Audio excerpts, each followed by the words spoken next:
welcome everyone to the Oorah auction, the special shadchanim hour, the shidduch hour, as we are joined by some of the most esteemed shadchanim in the world. I have here with me, on my left side, Rabbi Yisrael, a.k.a. Frederick Friedman, a noted shadchan. Slow applause, bro. Made it at the par end. excellence. He is excellent shadchan, as well as a very, as he has asked us to mention again this year, very good-looking man. He is happily married, I believe. Yes. So he's here with us, and he will be with us as we discuss the shidduchim. Also with us is Rabbi Tzadok Katz, who was raised in Wickliffe, Ohio. He's a full-service shadchan with a tremendous amount of coaching experience. His experiences with the Litvish Hamish, and especially he's loyal to his roots and staying particularly with the out-of-towners. So he's here with us as well. Rabbi Kravitz is with us. What we're going to do is here, we're going to tell you, Rabbi Kravitz is going to tell you a little bit about the Rebbitzins program, and then we're going to get right into this. Of course, later on in the Shidduch hour, we'll also have Rabbi Pogrow joining us, as well as a special call-in with an update on the Shidduch crisis, wow, quote-unquote, live with Shlomo Yehuda Rechnitz towards the end of the hour, so you want to stay tuned for that. All the while, making sure to call in at 1-877-77-auction or Oorah.org to put in. And I just want to add in that last year, after our Shidduch panel, there was a monumental shift in the world of shadchanis, and I'm sure Shlomo Yehuda Rechnitz will talk about that when he joins. But we're looking forward for him to join, and who knows what's going to come up from after this year's sessions. And thank you, Freddie, and thank you, Tzadok, for joining again. Also, as Elchanan said, we need your help and we need your money. Please call 877-7-AUCTION, 877-7-AUCTION, or Oorah.org. And there are still people here taking your phone calls. There are lines open. You can get through, donate. All these prizes that we're going to talk about soon are waiting for you. You can claim them. And now to a quick commercial. My name is Razel Serebrowski, and I am the director of the Rebbitzins Network, which operates under the auspices of Oorah. There are some particular challenges that face a Baal or Balas Tshuva when they are entering the Shidduch process. And one of those is that they don't necessarily have somebody to help them in the whole vetting process through a Shidduch. My name is Yehuda Beda. I'm the co-director of the Rebbitzins program, where we work to help Balei Tshuva and children of Balei Tshuva in finding their Basherth. Over the course of my time at the Rebbitzins program, I've seen many singles who have benefited tremendously from being members of our program, whether from getting dates, whether from being connected with the Rebbitzin, joining our individual programs, just knowing that there's somebody who's looking out for them, someone who cares about them. Many of the singles tell us that they would never be able to go through the Shidduch process without having the listening ear, the shoulder to lean on, and the clarity that they are given through the eyes of their mentor. Basically stepping into the shoes of the parent for all matters pertaining to shidduchim.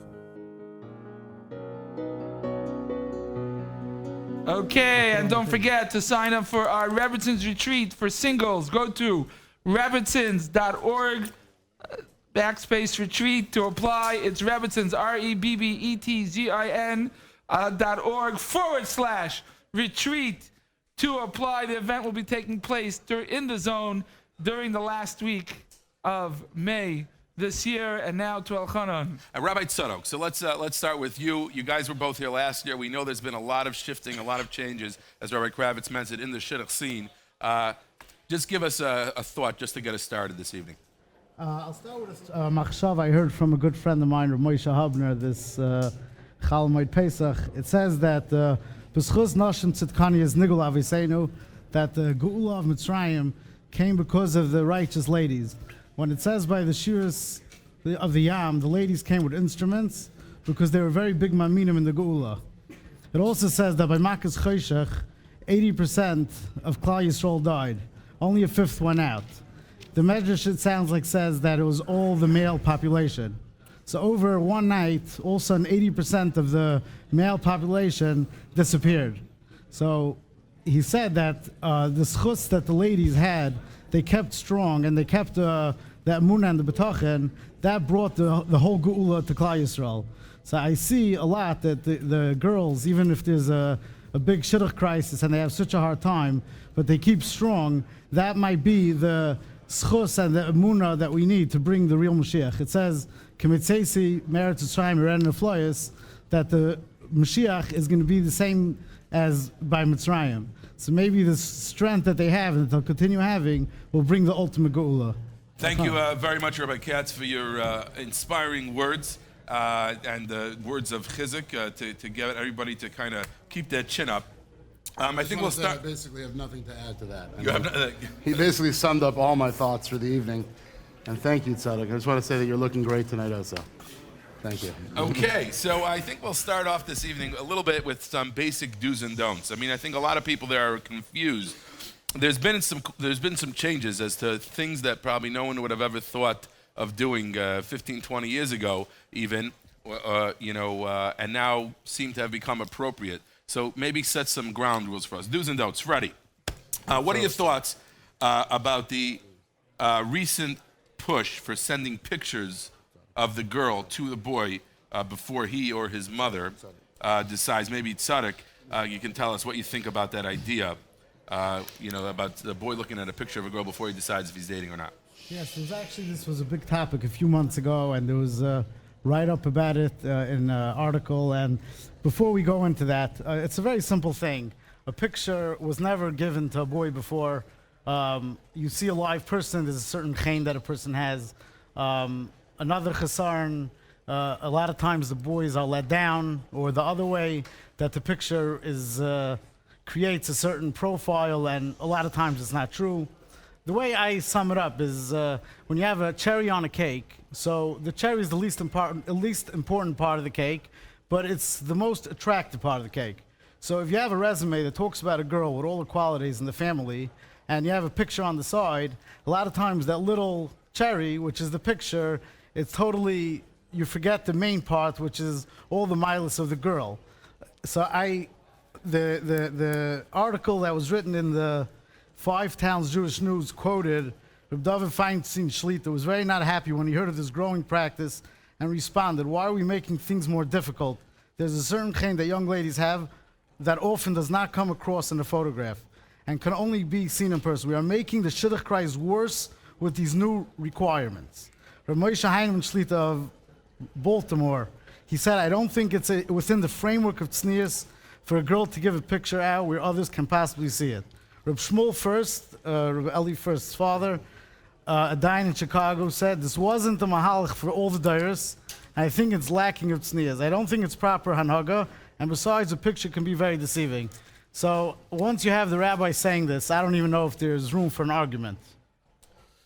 So I want to shed my thoughts on this, and obviously I agree with Tzadok and all those rabbanim that have given their thoughts on the matter. But I just want to say that I've been doing this for about, 8.5 years, and I've seen the shidduch system evolve.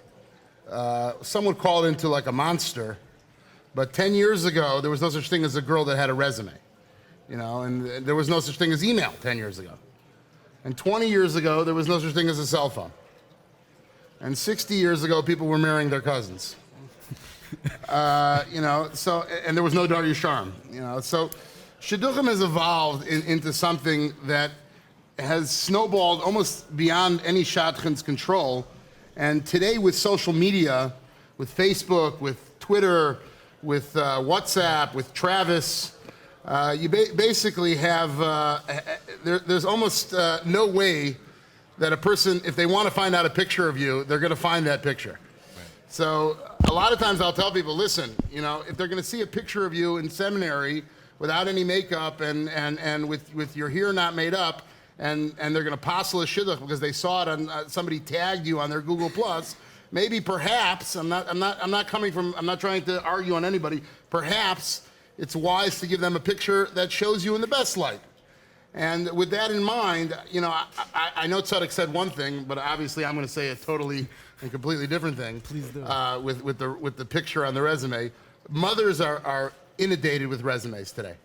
I spoke to one mother. She's trying to make, with 45, 50 resumes, she's trying to make sense of it. Wow. And the bottom line is that unless you're extremely wealthy or extremely chashiv or extremely miyuchis or whatever it is, a lot of times your resume will float to the bottom of the pile. And I had this with a girl who came from a divorced family, and somebody in the family was incarcerated, and another person in the family was a cholol, I don't know. And the truth is that on paper it didn't come through, but she put a picture, and she was a beautiful girl, and she had this chain that like shouted out, and that's what hooked the mother on to say yes to her daughter. So obviously you have to make case-by-case scenario, and a lot of girls don't need it, and that's the truth.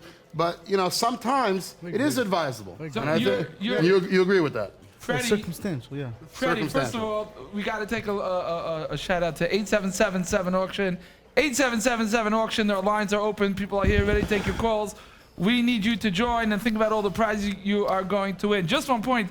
You're not arguing necessarily with Tzaddik. You're just saying the chain that all the rabbanim that Tzaddik spoke about, you're saying just put it on a picture and put it in the resume so they get to see the chain.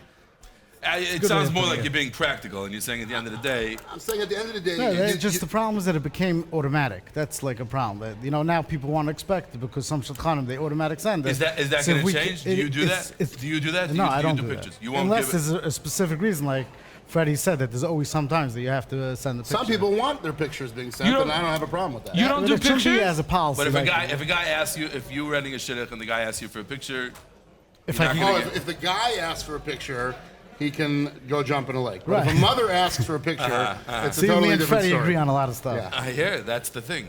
Okay, moving on. He can wait for Simcha spot. So as far as basic kind of manners, chivalry, and things like that, opening a door for a girl, etc. What are your thoughts? What are the things that should be done? What's maybe doing too much? I think there are disadvantages of opening the door. Like you said, it's chivalry, which really comes from the knights. It comes from the Christians. It comes from Chukas HaGoyim. The whole idea of opening a door for a girl, it really should be the other way. I don't know. That's where we come from. The girl should open the door for me. But the disadvantages on the date is that when you're dealing with a yeshivish clientele, so it's very uncomfortable for a girl to sit down when the boy's standing there. And therefore, I think that there are disadvantages. I don't know if it's us or mutter, but I think that it comes from the goyim, that's for sure. I don't think that's arguable, and it's uncomfortable, and it doesn't go under the rule of menschlichkeit. Something that's menschlichkeit you do when you're 50, when you're 60, you always do. This is something that no one does. I saw in the Reader's Digest once that if you see someone open up a door for a lady, it's either an old car or it's a new wife, right? Now the point is, because it's not under the standards of menschlich. It's something menschlich you always do. It's a thing that's done only for dating. Comes from the goyim. A lot of times it's not stias. I'm not telling you it's us or mutter, but I don't think it's a mila on dating. Ready? Rebbe Yisrael.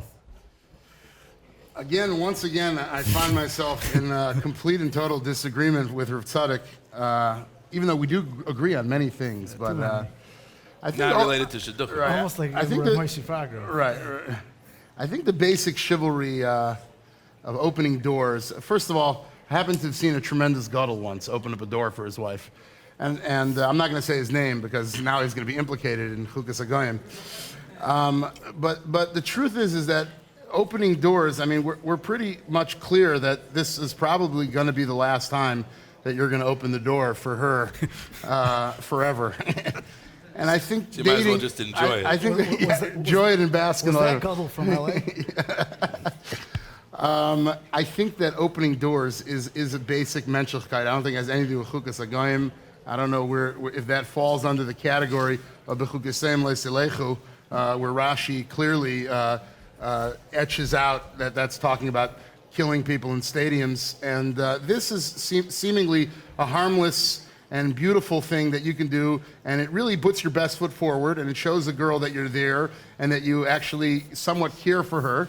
And again, I think I actually remember opening the door once when I was dating in Eretz Yisrael, and I got a 15-minute speech from the taxi driver. How wonderful that was. Ize class yesh lecha, ize class. Why was a taxi driver driving you on the dates? It's Israel. That's how you do it. I can't drive in Israel. I can't barely drive in New York. Which brings me to my next question for Tzadok. What do you think about going out to eat on a date? Oh, no. Going out to eat, I think in the real yeshivish circles, it's not a good idea. There's nothing wrong with it. I find that a lot of yeshivish guys don't know the etiquette of eating out in a restaurant. Also, a lot of times what would be some examples of things that they wouldn't do properly? The way I see it, and maybe I'm wrong, is unless people that are used to eating out, a lot of times the girls don't eat and the guy eats. And when you're eating and the person next to you is not eating, it's usually not such a comfortable position. So for a date... For who? For the person that's not eating. Oh, yeah. You're sitting, you're not eating, and someone else is eating. Right, the person eating is fine. Unless you know how to do it. Unless you're used to eating out. For regular yeshivish guys that never eat out and also go eat out, I usually find that it backfires. I just not a want to rule. say that I once saw a Guddle eating out with his wife. Is this Guddle from LA again? I know. Tzaddik, I want to say two things. Number one is just a memory that I have. I think that when I opened the door for my wife, I think I slammed the door on her fingers, so there went that. That's number one. And I actually saw Guddle do that. And number two is you sound like you're giving shidduch advice from the 1950s. How do you bring that down to today's world? I mean, So I think that's what Rafino wants to do now, is explain I why wanna say that I have to update my dating advice. You need to Depends who update you're your dating. system, and the truth is that it's funny you say that, Rabbi Kravitz, because in the 1950s everybody went out to eat with their wife, including Gedolim, Yeah. and maybe some Gedolim from today. But the truth is that there's nothing wrong with taking a girl out to eat. In fact, I used to use the practice of taking a girl to La Marée on the first date. And usually, if the conversation was bad, at least the steak was good. There's nothing wrong. But I will say this, and a lot of shadchanim today want to implement something on the third and fourth date called a fun date, where you go to Dave and Buster's or you go to some arcade place. Nobody in the future of their marriage will ever do that again. I saw a great quote once from I think it was Dave Barry, who said that, who's also a Guddle in his own way. In his own way. And he said that dating is going out with someone and doing a bunch of fun things that you will never do again if you actually get married. okay, just hold that thought for a second because we got to go back to the phones. 877-7 auction, 877-7 auction. We have a big debate coming up on shidduchim and crisis, and now to a commercial. Thank you so much. Thank you. Please be seated. Thank you. No, really, thank you. Okay, you're too kind. Thanks. Now, let's talk about shidduchim from the viewpoint of a shadchan. I mean, it's so important to do the proper research. Many times, the references won't say bad things straight out, but they'll hint it to you. You have to really understand what that person means to say. For example, you call up a boy's Rosh Hashiva for the information. Rosh Hashiva says, "This boy, nobody in the entire yeshiva comes close to him." Now, that could mean a couple things. It could mean that he's the best bahar in yeshiva, or it can mean he hasn't showered in 15 years. Now, Rosh Hashiva says, let's say, that the boy spends all his free times doing chesed. Now, that could mean he's a super nice guy, or it could mean he was sentenced to 5,000 hours of community service. Now, the same thing with a girl. You call up her Rebbetzin from seminary. Her Rebbetzin says, "Oh, she's such a doll." Now, that could mean that she's a very sweet person, or it could mean that her only friends are teddy bears. Or you call for information, and her Rebbetzin says, "A girl like her is like 1 in a million." Now, that could mean that she's the best student in the entire seminary that they ever had. Or it could mean that she spends her whole day hanging out with a bunch of zeros. Right? You thought she was the best. She could be the worst. But you didn't pay attention. That's why you got to pay attention to the shidduchim. Thank you. That's all for tonight. Come back tomorrow. We'll have once again around this time. Okay, and welcome back here to the Oorahthon 2015. Please call in now, 1-877-7-AUCTION, 1-877-7-AUCTION, or Oorah.org. Before we get back to our shidduch segment, I just want to have a special call out. We had someone who called who had never really heard of Oorah. He turned on the radio. He heard some of the wonderful things that Oorah was doing, and he pledged. He's from Barrington, New Jersey, and he pledged $5,000.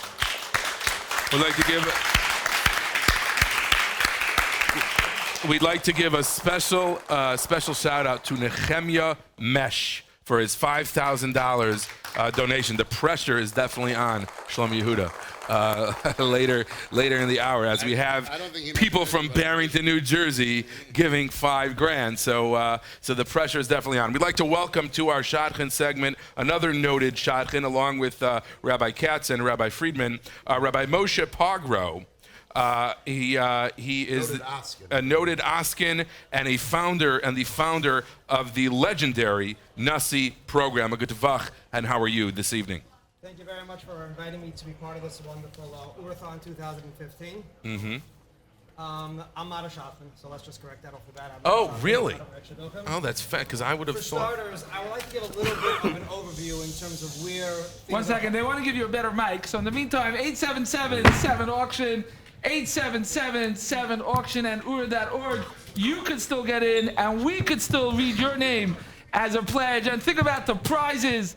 $36,000 and shaitels galore and trips to Eretz Yisrael and Mayor Singer tuition. just texted me that he'd like to give $500 from 14 Oliver. Thank you, Mayor. Okay, You should call in. And if you'd like to get mentioned, please go through the regular process. Or text my phone. And here we go. Rabbi Pogrow, take it away. So just to give a little bit of an overview on where things stand with what's been referred to as the shidduch crisis, I guess, Baruch Hashem, we can say that as a result of the awareness of the last 5, 6, 7, 8, 10 years, there has been significant progress. And I would like to point out 2 areas where there has been significant progress, and hopefully that progress will continue.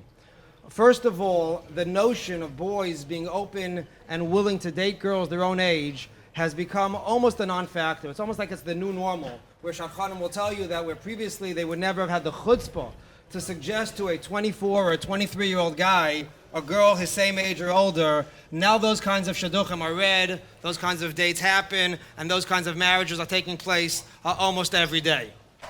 Secondly, and even more importantly, is the notion of boys beginning to date a little bit younger. As we go forward this evening, we're going to address what I like to refer to as the $1 million question. I think last year there was a $1 million auction in Oorah. Was that Oorah? Correct. So there's something called the $1 million question. And that $1 million question is, doing again this year. When Freddie goes ahead and meets 30 girls or 40 girls in one night, it's impossible for Freddie or Tzadok to be able to really focus on all of them. So the question for the individual girl becomes, how do I get the shadchanim to focus on me to be able to read me quality shidduchim? And that's a very, very important question, especially for the girls and the families who are what we call under the radar. But before we discuss specific tactics for the individual girl who seems to needs that extra attention, there is one thing that will do more than any of the strategies that an individual girl can try. And that is if we get the boys to begin dating younger. Suppose I pushed a button and Fivish pulled the cat out of the hat and we had 1,000 guys, 1,000 extra guys beginning to date, entering shidduchim this year. That alone would ease the backlog, create many, many more shidduch opportunities for the girls all over the country, all over North America. And just to give you one factoid, the incoming age right now to BMG is 22 and 11 months. That's a little bit old. If we can somehow make some minor adjustments, whether it means guys going to Eretz Yisrael a little bit younger, guys perhaps skipping Eretz Yisrael for many of the boys, Tzaddik and Freddie can weigh in as what they feel about boys doing in Eretz Yisrael. If boys came to BMG and the other yeshivas where they date from, closer to the age of 22, we would have an additional 1,000 guys dating, and that would help a lot of the girls as they enter into shidduchim. Interesting, very interesting thoughts. I wonder if you guys, Freddie, Tzadok, do you have a response to something like that? And also, Freddie, you meeting 30, 40 girls a night, but I'm sure that you do, that you do focus on every single one, of course, and spend a lot of time and dedication on all the girls that you meet. First of all, I'd like to applaud Moshe Pogrow, who literally revolutionized. But besides for that, he gives of his entire soul, Lev v'nefesh, literally, to try to champion on behalf of these girls. And I know personally he doesn't make any money from it, and he definitely doesn't get any covet from it. It's only agmas nefesh, and it's only people screaming and yelling and with their shittas and their days. So I'd like to applaud Moshe Pogrow. He's done tremendous work. And on most of the points, he knows very clearly, because I'm very vocal with him when I disagree with him. And when I agree with him, usually I'm right. And usually Tzadok is also somewhat on target when we debate these off air. But the truth is that there's no question about it. Getting boys to date younger is got to be the key focus, and I think we're going to talk about that a little bit later in the segment, about the shidduch crisis and what we're doing as shadchanim to try to impact and try to change whatever we got to do. But there's no question that in the last 4 or 5 years, there's been a tremendous shift in boys dating girls closer to their age, boys dating younger, trying to bridge that gap, and that is necessary, absolutely necessary. It's yarg val yaver. In order for our existence. So. Who says that the guys are ready to get engaged, to get married younger? You think everyone's ready a year younger? I mean, and then in a few years when you have another crisis, it's going to be later. Just something to think about. Food for thought. That's a very fair question. Can I address that? It sounds like a disaster, honestly. Again, if we're talking about guys beginning to enter shidduchim at 19 or 20, that's a very fair point. But when we're talking about guys entering shidduchim 6 months, 7 months, or 8 months younger, and again, guys should only enter shidduchim when they're ready. But what seems to happen now is it's amazing. It seems like the day that the freezer opens seems to be the day that everybody becomes ready to date. And we know that's a little bit ridiculous. Obviously, there are many guys that are ready, willing, able, and should be dating earlier than they are, and they're being withheld because the system. Would you do away with the freezer if you could? I don't weigh in on other yeshivas policies. All I say is that there are many boys. But now that you said that, we want you to weigh in anyway. Right. There are plenty. I'll let the Askonim from Lakewood weigh in on Lakewood issues. $1,000 from Nisanal Davis. I just keep on getting these texts. I mean, it's crazy. Thanks, Nisanal. Thank you, Nisanal. Just let Nisanal know I'm going to come after him if he doesn't give it. Okay.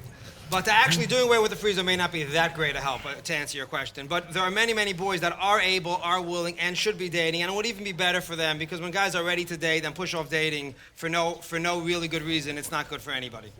Why don't we push off the girls dating and then? Should I address that question? Yeah. Go ahead. Just repeat it. Sound like I'm not sure if anybody heard that. Well, we're just saying maybe the girls should start a little later instead of the boys starting younger. It's just a So people question. raise that question. Now, of course, if we could collectively manipulate that girls should willingly say at 19, Freddie Resmi shidduch, no, I don't want to go out at 19, even though the guy's the greatest guy to come on the face of the planet, because I want to help Klal Yisrael. Realistically, that's not going to happen. And if individual girls decide on their own to hold back, that will not be good for them, and it won't really help Klal Yisrael. Collectively, to think that we're going to have many girls holding back is a little bit unrealistic. But what is happening is when you have shadchanim reading boys to girls their own age, when you have the boys willing to listen to such shidduchim, inevitably what actually is happening, and the programs and the data from the programs show us that actually it is happening. The average age of the girls getting engaged and getting married has been consistently moving up, where it used to be around 19. Now it's closer to 20 and a half, maybe even 21, which is really accomplishing what you're looking for without the girls making a conscious effort to push off dating. Just a thought for all those listening, if you'd like to donate now, it's 8777 auction, and feel free to put in that you're doing this in honor of either Freddie or Tzadok or Rabbi Pogrow, and chances are, if you want their attention, it may help if you actually donate in honor of them. I know how these guys work. Very interesting. So maybe use this time to donate. 8777 auction at Oorah.org. When someone does it in honor of me. That gets it. It's all And about. somebody just actually texted me, Benjamins. in honor of the new hit CD, Nostalgia, by the one and only voice of Angel Moshe Menowitz, Hananya Pomerantz is pledging $1,800. I think I read that Could right. all these people Might make have been sure? one- Will all these people call into the Okay, actual I guess we should clap, but we're going to do a clap after we actually Just to be clear, clap. but I'll tell you, just to be clear, Hanania, your generosity is just, Nisanel, Hanania, Mayor Singer, whoever else, you're not donating to Freddie. Don't give him the money. I think Freddie Call anyway is us. spoken for. Freddie's spoken for. Yeah, call us and take care of that. A question about, in the frum world, a lot of times, it's the parents that are doing most of the research, that are giving a lot of the yeses and the nos. Do parents really know their children, and do they really know, Tzadok, what their children want and what's best for their kids? Most parents do know better in the range of what their kids want. There is a very big generation gap, and I think a lot of parents know that. It used to be that we mainly dealt with the parents. We didn't deal so much actively with the kid. Today, most parents are very open that we should speak to their kid, help them date, set up the time. I think that changed a lot. But in the actual doing the information, I still think the parents are the right ones to do the information, unless boy and parents know that they have some kind of difference of opinion, or if a boy is around for a while and his parents give it over to him, then we're fine with that. But I do find the parents are slowly coming around and having the boy much more involved in the dating. Freddie, you feel the same way? I couldn't disagree more. Okay. No, I'm joking. I actually I'm agree out. with Tzadok. I'm out. But the truth is that a lot of times what I find is that parents, will come in with their own sort of what they wanted, when they were in shidduchim, or what they want now, and not necessarily what's good for their child. And one quick story that comes to mind is that I was speaking to a woman, and she says to me, we're talking about the shidduch, and she says, what color hair does she have? I said, yeah, she's, black hair. Moshe really, really wants like a light-headed, maybe like a blonde or a brunette. I said, Moshe, isn't your son's name Yitzchak? No, Moshe's my husband. And that was an awkward conversation. But the truth is that Tzadok's clientele would say that's a regular conversation. It really looks Yeah, like, sure. It looks like me and Rabbi Friedman really have different clienteles. I don't even know if we're in the same. Finally realized that. Yeah. and also it's Freddie I does just want to say Freddie does the the conservative. Denominational. Yeah. But but it also goes vice versa, where a lot of girls are trying to get someone exactly like their father, who jogs for 30 miles every morning and learnt Shas and is into Torah Mada and is a vegan and is and just is literally Superman.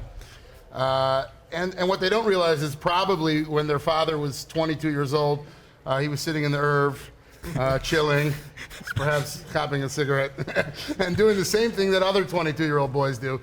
A 22-year-old boy is not a finished product. You have to be able to see the diamond in the rough and be able to see what it is to have someone who's potential compatibility. Let's focus a little bit on something that a lot of people are texting me as well. They're not giving any money to, but there is a critics that claim that shadchanim don't get back to us. Nisanel Davis is telling me now that he thinks that shadchanim should only focus on girls older than 22.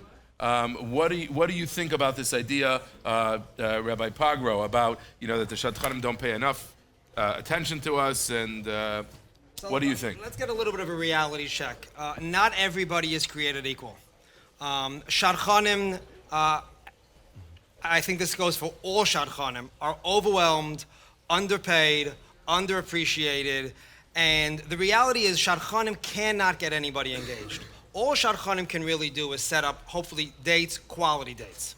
Now, in order to set up a date, I'm going to tell you a really big chiddush. You need the guy to say yes, and you need the girl to say yes. So shadchanim tend to spend their time on the guys and the girls that they feel they can get a yes from. Now, there are some girls or guys that will get yeses from 80%, let's say girls. There are some girls that will get yeses from 80% of guys. There are some girls that, for whatever the situation is, there are only 10 or 5% of guys that may give them yeses. So if you're the shadchan, inevitably, you're going to spend your time on the girls that can get yeses from 80% of guys because you want to make good use of your time. If you're going to spend 10 hours making phone calls and not get a date off the ground, then you'll feel like you just wasted those 10 hours.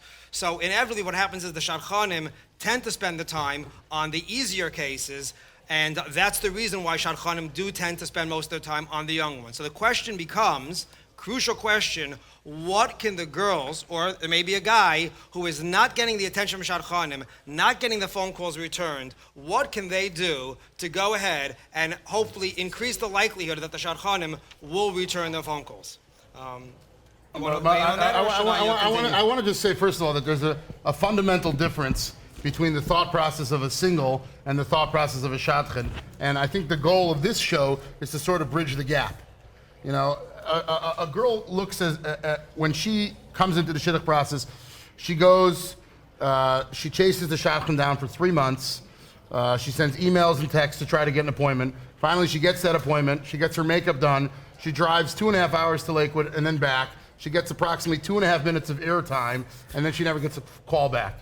And that happens, unfortunately, because there are thousands of singles, and there's 2, 3 shadchanim or whatever, how many shadchanim there are. Now we have R Mueller. Yeah, R Mueller and Aaron Lashinsky and PD and everybody. Give a shout out to everybody in the world, Tammy Schwabel. All these people are doing God's work. But Debbie Gartensworth. Debbie Garten, yes. Mrs. Zarbrowski. But, you know, the bottom line is that a shadchan, I think, and I think I speak for Tzaddik as well. Finally. Usually we agree. Shadchan looks at himself like a broker. A broker that maybe is doing a great chesed, but a broker nonetheless, you know, and this for us, I don't want to say it because I don't want to come out looking bad, but for us, a lot of this is lishma, some of it, and some of it is, this is our business and this is what we do for a living. You know, and the thought process is if you don't like the shadchan, just like if you don't like your broker, unless you have an exclusive listing, then move on to the next one. And, you know, if you didn't feel like you got the right attention, so then don't give him the word of mouth. You know, half the shidduchim that I make are people telling their friends, oh, he hooked me up. And a lot of the shidduchim that unfortunately I don't get to meet are because people say he didn't call me back. So I think that we have to... I just was in Eretz Yisrael. I spent the day with Shalom Ber Sorotzkin. Beautiful day.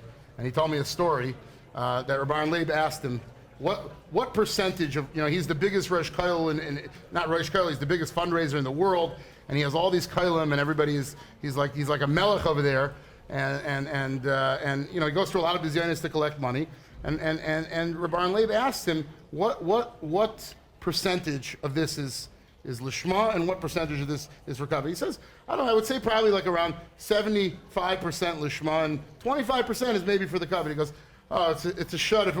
It shouldn't have been the other way around. If it's 75% of the covet, we'd have 10,000, 100,000 more young alike, you know? So I think you could say a little bit like that with the shadchan. You know, obviously, we try as hard as we can. Shadchanim are not villains.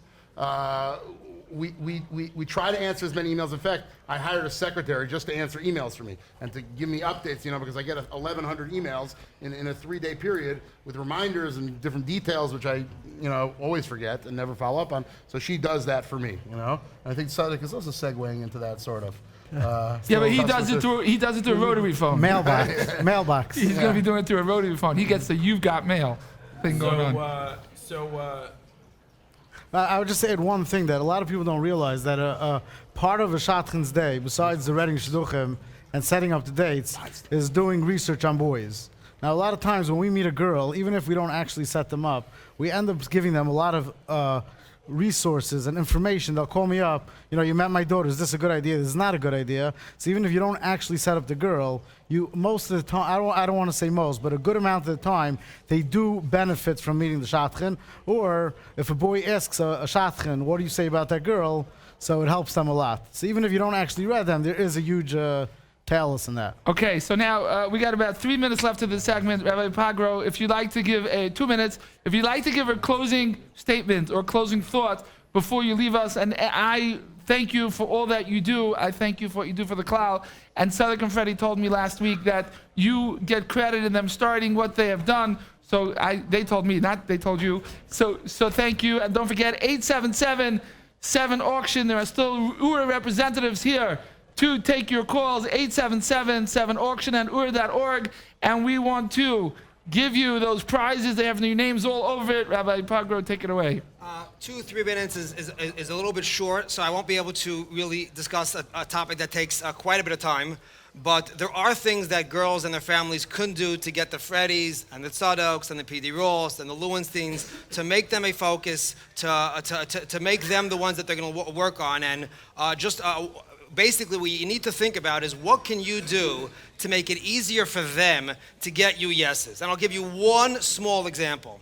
Let's say Tzadok goes to Baltimore and meets a girl in Baltimore. And the girl in Baltimore goes in and says, my parents, they like to meet the guy, and of course it's very understandable, certainly in the 1950s, right? They want to meet the guy the first time, and there's nothing wrong with that.